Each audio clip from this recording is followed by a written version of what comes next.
Hey, salut, j'espère que vous allez bien. On se retrouve enfin dans une nouvelle vidéo et mon Dieu, merci, c'est un haul. Wouh, ça fait très longtemps que j'en ai pas fait. Confinement oblige, bien sûr, j'ai freiné mes achats, j'ai vraiment beaucoup moins commandé. Et là, du coup, je me suis bien rattrapée à croire que voilà, le confinement était fini et je me suis dit, allez, pour te récompenser, t'as bien mérité de dépenser tes sous. Voilà, enfin, des fois, faut pas chercher. Mais bon, bref, j'avais 2-3 articles qui me faisaient envie depuis un moment et j'ai craqué, j'ai passé le pas. Donc, je vais vous montrer ça. Il n'y a pas tant de choses à voir puisque vous allez voir, je vais vous montrer seulement 2 matériels et 2 livres. Donc, il n'y a pas non plus voilà, 36 milliards de trucs. Mais néanmoins, j'en ai eu pour cher. Voilà, donc pas beaucoup, mais quand même des gros achats. Donc voilà, on va commencer tout de suite avec le matériel. Et pour commencer, je me suis acheté donc cette palette-là d'aquarelle. Donc il s'agit de la palette Van Gogh. Donc ça, c'est une marque que j'aime beaucoup. Pour moi, c'est une marque un petit peu intermédiaire dans le sens où c'est pas non plus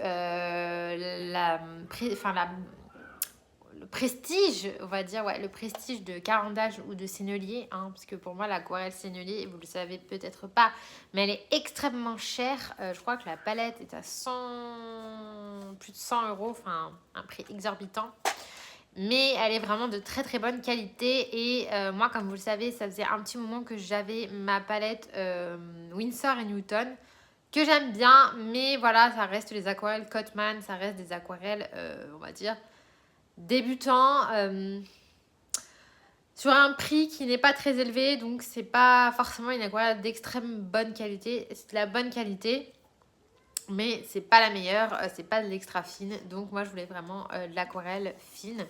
Et c'est vrai que j'entendais pas mal Johanna parler de cette marque-là, la Van Gogh. Alors voilà, il y a aussi la Sonnée, mais moi j'ai un peu de mal avec la Sonnée parce qu'elle est tellement pigmentée que je trouve que quand on n'est pas hyper forte, enfin moi en tout cas je suis pas super douée en aquarelle, du coup j'ai tendance à vraiment trop en mettre.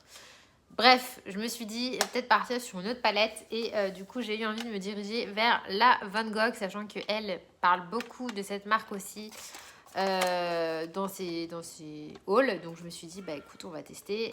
Donc c'est une palette en fer, donc franchement elle est super sympa, en bleu comme ça. Elle ressemble beaucoup à ma Paul Rumens.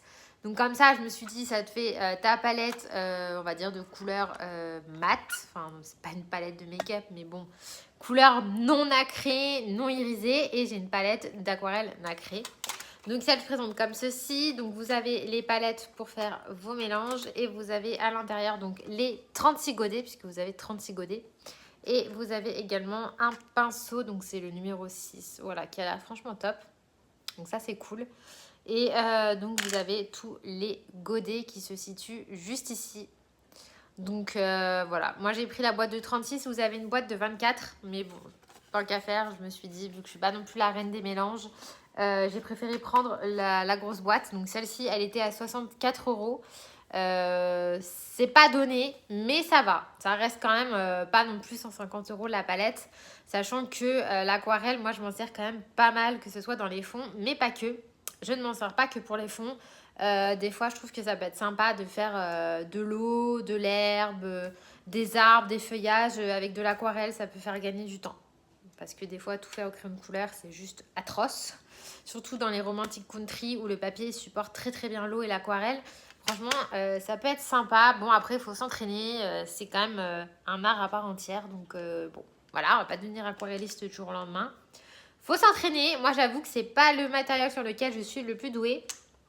Autant il y a certains matos que j'arrive à apprivoiser facilement. Autant celui-là, pas demain la veille que je vais devenir super douée. Mais je pense que, bon, voilà, à force de s'entraîner, ça devrait le faire. Donc, je vais vous chercher le nuancier puisque j'ai fait le nuancier et je vois qu'il est resté sur mon bureau. Donc, je vais aller vous le chercher et je vais vous montrer un petit peu ce que ça donne. Donc ne bougez pas. Voilà, je pense que vous n'avez pas bougé, mais bon. Je suis allée vous chercher donc le nuancier donc, de la palette. Et comme vous pouvez le voir, les couleurs sont très très très vives. J'ai été vraiment très surpris par la pigmentation. C'est franchement bien pigmenté, c'est vif. Enfin, les couleurs sont très très belles, hein, franchement, parce que ça, c'est pas du tout du papier aquarelle. Donc voilà, je pense que sur du papier qui supporte super bien l'eau, ça peut être encore mieux.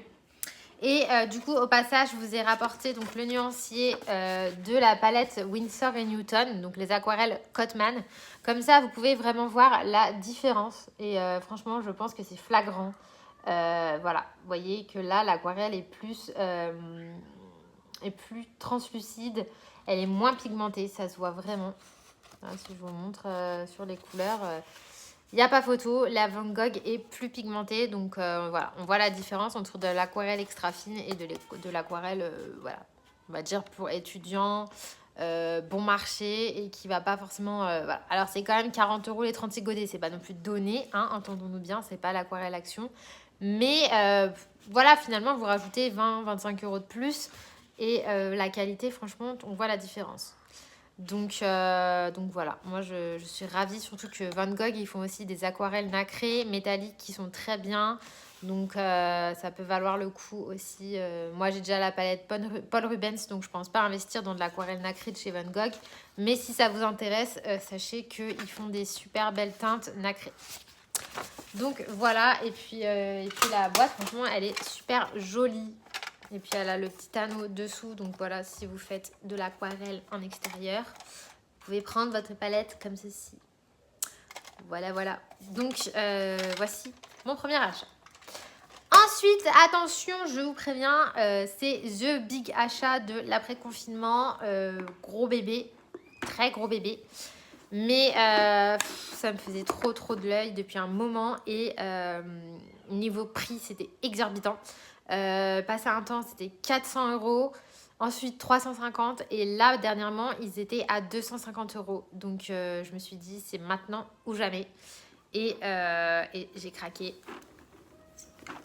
Donc, voilà. Il s'agit de la boîte donc des 108 Tombow.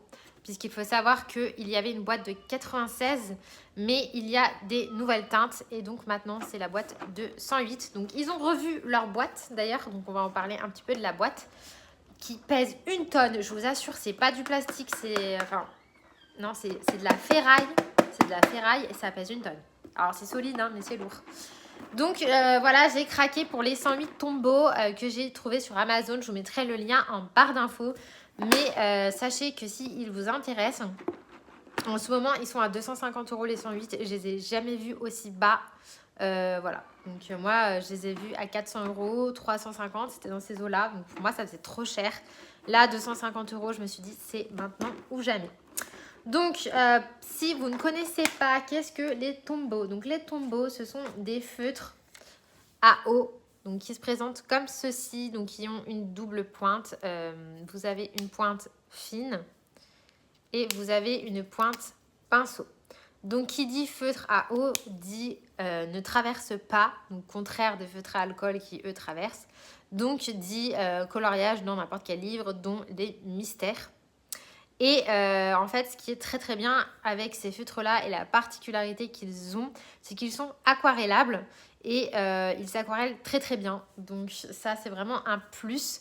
Pareil, Johanna a fait des vidéos sur ces feutres-là, comment les utiliser de façon aquarellée. Moi, j'avoue que c'est pas la première fonction que je vais leur donner. Je préfère m'en servir pour mes mystères. C'est d'abord pour ça que je les ai achetés. Mais bien sûr, si j'ai envie de m'en servir pour aquareller, pourquoi pas, vu le prix, ils feront double emploi. Donc moi, j'avoue que j'en ai entendu beaucoup parler sur la chaîne d'Audrey, les couleurs d'Audrey, donc qui a arrêté sa chaîne, mais qui en parlait tout le temps des Tombow. Elle fait beaucoup de mystères et elle s'en servait beaucoup. Il y avait Couette aussi qui les avait achetés. Enfin bref, on était quand même pas mal à avoir craqué. J'avais vu aussi des vidéos de Laurie de Coloris ta vie, donc qui en avait fait une vidéo il y a longtemps. Donc bref, voilà, il y avait pas mal de personnes qui en disaient que du bien, comme quoi ils avaient une durée de vie très longue par rapport à des feutres bas de gamme qui vont souvent durer quelques mois, surtout si vous faites beaucoup de mystères. Honnêtement, un Fibracolor, si vous l'utilisez sur tous vos colos, il fait 20-30 mystères et après il est mort. un tombeau va vous faire beaucoup plus longtemps. Voilà, donc au niveau des teintes, donc je vais vous montrer, j'ai fait également le nuancier. Donc ça se présente comme ceci. Donc comme vous pouvez le voir, il y a un nuancier très complet. Franchement, il y a beaucoup de couleurs. Il y a aussi donc un mélangeur. Donc ça, c'est pour faire les dégradés. Donc bon, j'ai pas encore testé, mais j'ai vu des vidéos comment s'en servir. Donc je pense que ça va aussi être fait. Et ça se présente donc dans cette boîte-là. Et en fait, ce qui est bien avec cette boîte, c'est qu'elle s'ouvre comme ceci. Voilà. Et hop, vous pouvez la mettre comme ça. Tac, tac. Et franchement, c'est hyper pratique sur le bureau. Pour sortir les couleurs, c'est vraiment pratique. Alors par contre, attention, il y a quelque chose à savoir, c'est que vous recevez la boîte vide avec les feutres mélangés dans un sachet à côté. Donc c'est à vous de vous éclater à les trier et à vous les remettre dans l'ordre. Je vous prie de croire que ça m'a pris au moins une demi-heure de sortir le nuancier que j'ai trouvé sur Google et de m'amuser à remettre tous les feutres dans l'ordre avec mon fils de 3 ans à côté qui s'amusait à les enlever parce qu'il trouvait ça drôle.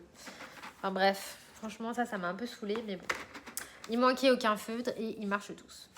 Donc au niveau du nuancier, donc le voilà. Donc vous avez la partie normale, enfin je veux dire le feutre basique et ensuite aquarellé. Donc comme vous pouvez le voir, ils s'aquarellent tous très très bien. Et franchement, les couleurs sont juste canonissimes. Waouh! Franchement, elles sont intenses. Il y a beaucoup de rose, beaucoup de violet. Il y a pas mal de teintes de peau, des ocres. Vous avez des turquoises juste canon. Alors là, du coup, il y a pas immensément de vert. Mais bon, un vert est un vert. Je pense que ça devrait suffire. Et vous avez quand même une jolie gamme de gris. Et les gris, ça peut être bien pour les mystères. Des fois, c'est des couleurs qu'on a un peu de mal à trouver. Donc voilà, j'ai trop hâte de les tester. Je voulais franchement vous faire ce haul en ayant fait un mystère avec pour vous montrer ce que ça donne. La différence par exemple entre un colo mystère au Fibracolor et un au Tombow pour voir vraiment si ça vaut le coup. Mais malheureusement, j'ai pas eu le temps de faire un coloriage mystère. Là en ce moment, j'ai le temps de colorier même pas 1 heure par jour. Donc bon, moi qui étais à 3-4 heures par jour, voire plus 3 heures, là... Bon, bref, je vous montrerai ça dès que j'aurai fait un mystère, je pense dans ma prochaine vidéo colo terminée, je vous en reparlerai. Mais voilà, du coup, donc les 108 teintes, je ne sais pas exactement lesquelles sont nouvelles par rapport à l'ancien, j'en sais rien. Mais voilà, franchement, c'est du super, super matériel. Bah, d'ailleurs, c'est les feutres à eau, hein, parce que les feutres à alcool, c'est les Copic. Mais les feutres à eau les plus chers du monde, voilà. Là, vous êtes sur le feutre le plus cher au monde. Feutre à eau. Il est à plus de 5 € l'unité. Donc ça fait très cher. Et là, franchement, 250 € les 108, je pense que j'ai vraiment fait une affaire. Parce que ça me fait genre de 2,50 €, même pas le feutre au lieu de 5 €. Donc franchement, trop bien, trop bien, trop bien. Sachez qu'il existe aussi des petites boîtes où vous en avez par exemple que les teintes pastel, les teintes florales. Je sais plus, il existe des kits, mais je vous mettrai aussi des liens en barre d'infos si vous avez envie de tester, de voir ce que ça vaut avant de vous lancer sur la grosse boîte. Mais voilà, pour les mystères et même pour les coloriages autres, je veux dire des Anna Carlson, on peut faire de très très belles fleurs, je pense, avec les feutres aquarellés. On peut faire des belles feuilles, des fonds. Ça peut aussi changer de tout le temps faire tout au crayon de couleur, économiser ces crayons de couleur parce que moi la première, ça fait 2 ans que je fais du colo maintenant. Ça a fait 2 ans au mois de mars et franchement mes crayons de couleur ils ont quand même pris une belle frappe.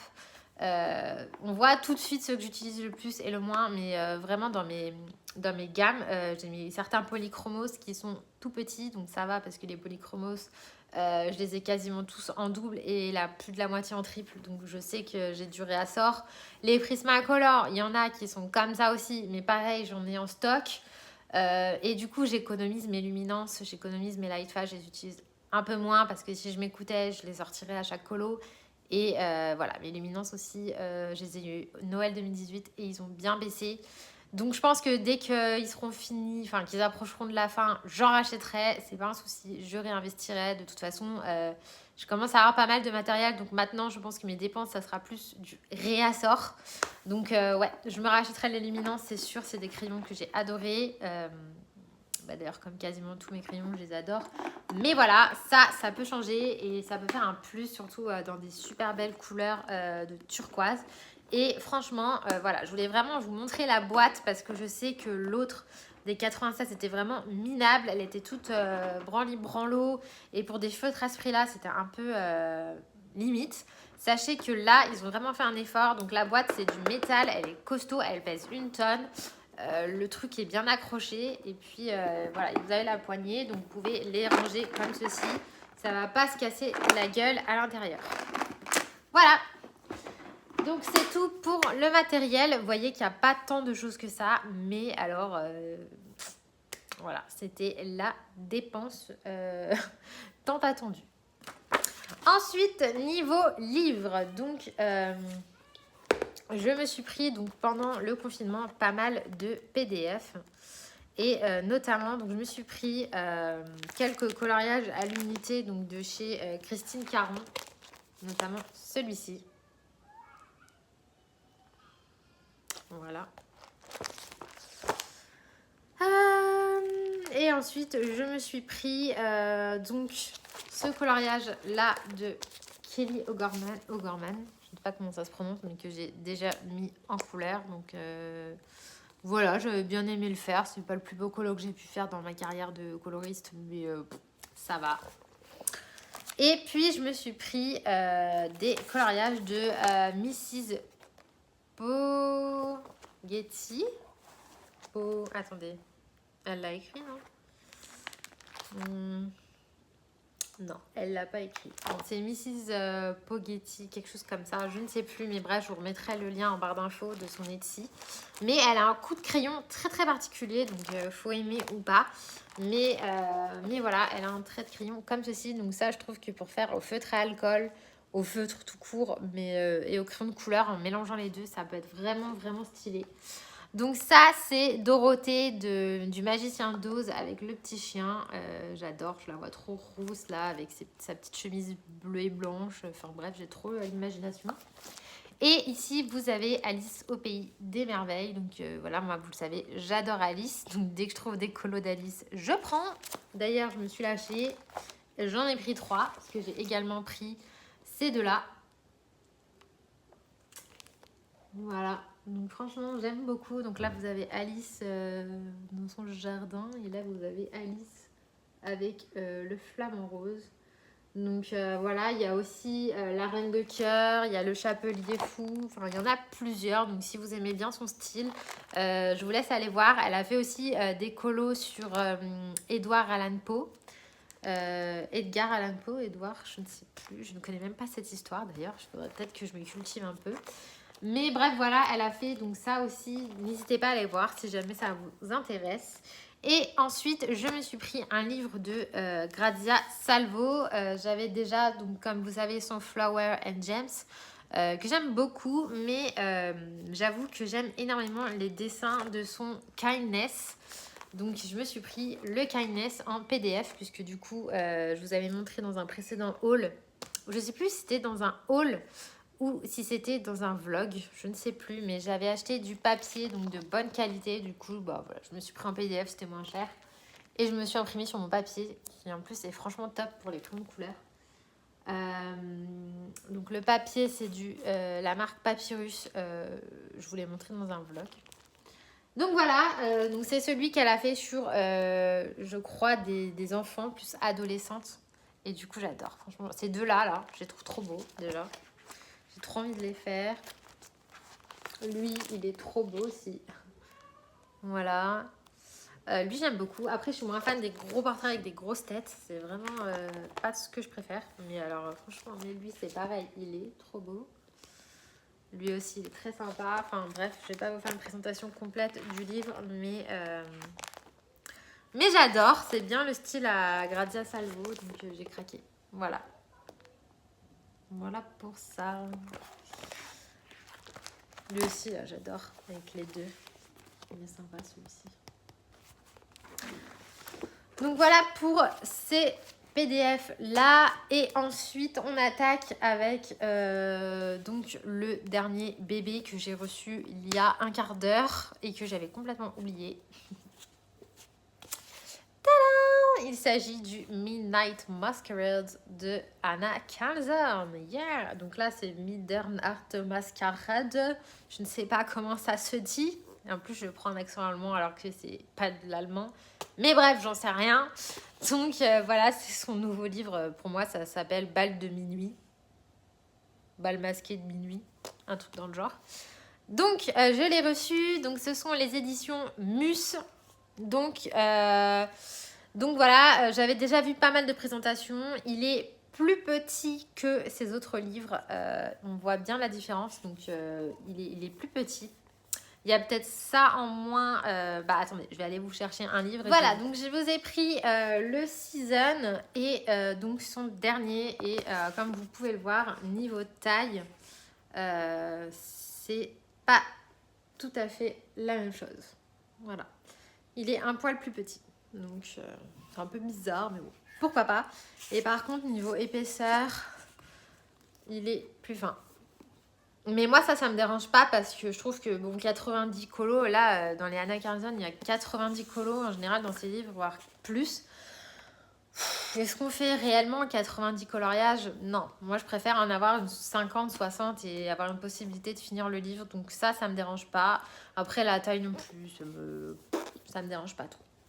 Donc, je pense que vous avez déjà dû voir des présentations. Donc, dans l'édition Mus par rapport à l'édition suédoise, vous avez en fait un seul coloriage par page. Donc là, vous avez une double page. Et ensuite, en fait, vous avez un seul colo par page. Donc ça, c'est un truc assez nouveau chez Mus. Parce que d'habitude, on avait les coloriages recto verso. Cette double page est trop canon. Et là, non. Donc, vous avez bien un coloriage par page. Donc, vous avez celui-ci. Celui-ci. Et vous avez donc, voilà, un colo par page avec des doubles pages. Donc, là, déjà, j'ai remarqué quelque chose. Donc, je vais vous en parler juste après. Mais là, déjà, pour vous donner mon avis, franchement, je le trouve vraiment super sympa, ce livre. Moi, en tout cas, je l'aime beaucoup parce que le thème du bal masqué, ça m'inspire. Hein, c'est quelque chose que j'aime bien. J'adore celui-ci, là, avec les bonbons. Trop bien. J'aime bien colorier tout ce qui a trait au thème du cirque, au thème des costumes et tout. J'adore. Donc, moi, ça me parle. Après, c'est sûr que si vous n'aimez pas faire des portraits avec des masques, vous n'allez pas aimer. Si vous n'aimez pas colorier de la nourriture, parce qu'il y a beaucoup de gourmandises, de champagne, vous voyez, des gâteaux, il y a beaucoup de choses comme ça. Donc si vous n'aimez pas, ça va pas vous plaire. Et c'est voilà, si vous n'aimez pas faire des portraits masqués avec un masque, vous n'allez pas aimer non plus. Par contre, sinon, vous allez adorer. Là, cette double page, elle est juste canonissime. Surtout que moi, les portraits d'Anna Kalzan, ce sont mes préférés. Je suis fan de ses portraits. J'ai été déçue de son dernier livre, Soulmate. Pourtant, plein de portraits. Mais en fait, je pense que c'est le côté animaux qui ne m'inspirait guère, malheureusement. Et en fait, ce que j'aime bien, c'est qu'elle a un peu modifié ses nez. Un peu. Enfin, je pense qu'on peut un peu plus les rattraper. Alors, ça dépend des colos, mais ouais, ses nez, ils sont un peu mieux. Un tout petit peu. Parce que c'est pas encore ça. Mais là, par exemple, sur ces portraits-là, ses nez, ils sont bien. Donc, c'est cool. Enfin bref, voilà, je vais pas vous présenter le livre, hein, je pense que vous l'avez déjà vu, mais celui-ci, Portrait années 30, il est vraiment super sympa. Mais alors du coup, le petit souci que j'ai remarqué, et j'ai regardé une présentation donc, de la version suédoise, et il y avait quelqu'un qui a présenté la version Mus, et malheureusement, je me suis dit c'est peut-être une erreur sur le mien, mais non, puisque la personne qui l'a présenté avait le même souci, donc je pense que c'est l'édition qui sont foirées. C'est que vous avez un coloriage en double et un coloriage manquant. Donc le coloriage en double, c'est celui-ci. Vous avez donc les lanternes avec la petite fée. Voilà, donc vous l'avez au début du livre. Et en fait, ce qui se passe, c'est que, vous voyez, vous l'avez à la fin du livre. Voilà. Donc, vous voyez, il y a deux colos. Ce sont les mêmes. Et en fait, ici, normalement, vous deviez avoir le dernier colo du livre. Et en fait, d'après l'autre version, c'est un espèce de tombée de rideau. Il y a, vous savez, comme après une scène de théâtre, il y avait un espèce de tombée de rideau. Et en gros, il y avait écrit The End. Et voilà, c'était censé être le dernier colo. Et en fait, à la place, Mus, ils nous ont mis celui-ci, qui est déjà là. Donc, what the fuck. Donc ça va que le coloriage qui manque, c'est franchement pas un colo qui m'inspirait plus que ça. Hein. Les rideaux à colorier, c'est pas mon kiff. Mais franchement, si t'avais flashé sur le colo, bah ça aurait pu être franchement ballot. Ça aurait pu être vraiment con parce que voilà, il nous aurait enlevé un des 2 portraits comme ça par exemple. J'aurais bien eu les boules et d'avoir un en double, ça sert à rien. Enfin, on va pas le faire 2 fois donc c'est dommage. Donc je sais pas, est-ce qu'ils vont faire un retirage de ce livre-là et en corrigeant ça, est-ce que c'est un choix de leur part? Mais je pense pas. Ça me paraît bizarre de nous en enlever un pour en mettre un en double. Je ne sais pas du tout, mais en tout cas, si le livre, vous n'êtes pas sûr de l'acheter, que vous êtes comme ça, honnêtement, attendez cet été qu'ils sortent la version Gibbs Smith. Alors peut-être que le papier sera un peu moins bien, mais là, dites-vous que Mus, oui, il vous manquera un colo. Donc voilà. Bon, moi perso, ça me gêne pas. Le colo qui manque, je l'aime pas trop. Et puis bon, au pire, celui-là, je le ferai pas. Vu que c'est la dernière page, c'est pas gênant. Mais sinon, franchement, je l'aime beaucoup. J'adore les colos. Et voilà, c'est pas son plus beau. Pour moi, son plus beau, ça reste celui-ci. Je trouve vraiment que c'est le plus joli. Voilà. Puis en plus, ces portraits, signé, ils étaient mieux. Enfin, oui et non, quoi. Mais voilà, moi, le Season, je le trouvais vraiment sympa. Mais celui-ci, il fait quand même partie de mes préférés. Je le trouve vraiment très beau. Et je l'ai super reçu rapidement parce que d'habitude, Anna Carlson, elle sort son nouveau livre en mai. Il est en rupture de stock et on le reçoit, nous, on va dire en précommande, on le recevait en juin, voire début juillet. Là, cette année, je l'ai reçu 3 jours après la sortie puisqu'il est sorti le 15. Donc ouais, je l'ai reçu le 19 aujourd'hui. Donc pour une fois. Et en plus, il est en stock. Donc voilà, n'hésitez pas à le commander. Et enfin, pour terminer ce haul, j'ai oublié de vous montrer en matériel. Je me suis pris donc quelques teintes de Posca. Donc je me suis pris notamment des teintes de peau. Donc je me suis pris le beige que je me sers énormément. Donc je l'ai pris en PC 3M et en PC 5M. Donc ça, je m'en sers pour repasser les traits noirs. Donc j'ai énormément de questions sur ça, sur repasser les traits noirs. Donc je vous ferai une vidéo sur les Posca, sur comment je m'en sers. Avant, après, pourquoi, à quoi ça sert, quel est l'intérêt, tout ça. Je vous expliquerai tout dans une vidéo à part. Donc je pense que ça sera la prochaine. J'ai ça à vous faire et j'ai le tuto avec les fonds nuit et coucher de soleil au pastel. Je ne vous oublie pas, je vais vous le faire. Je me suis aussi pris un marron. Donc je me suis pris le PC5M. Donc ça, pareil, je me suis plantée. Je voulais le 3M et j'ai fini avec le 5M. Bon, c'est pas grave. C'est juste que pour faire les cheveux, des fois c'est un peu chaud la grosse mine. Mais bon, au pire, je prends un pinceau et je prends la peinture et je m'en sors. Je me suis également pris le rouge foncé. Donc le rouge foncé, je m'en sers énormément. Là, dans mon dernier colo, je m'en suis servi. Je le trouve juste trop beau. La couleur est trop belle. Donc si vous faites des dégradés de rouge, ça va nickel. Ensuite, je me suis pris donc un turquoise. Donc il s'agit du verre d'eau. Magnifique aussi, surtout pour faire des petits points. Voilà, ce genre de couleur là. Donc ceux-là, je les avais déjà, mais les turquoises comme ça, vous voyez, c'est super sympa. Et ensuite, je me suis pris donc celui-ci. Donc il s'agit du vert foncé. Et cette fois-ci en PC1M, c'est vraiment pour faire des contours. Parce que moi, j'avais déjà le vert clair et le vert pomme. Voilà, donc ça me fait comme ça 3 verts différents. Voilà, donc c'est tout pour ce haul. J'espère vraiment que ça vous aura plu. Je vous mets les liens en barre d'infos. Si vous avez des questions, n'hésitez pas. Et sinon, je vous fais plein de bisous. Et je vous dis à très bientôt pour une prochaine vidéo. Bye!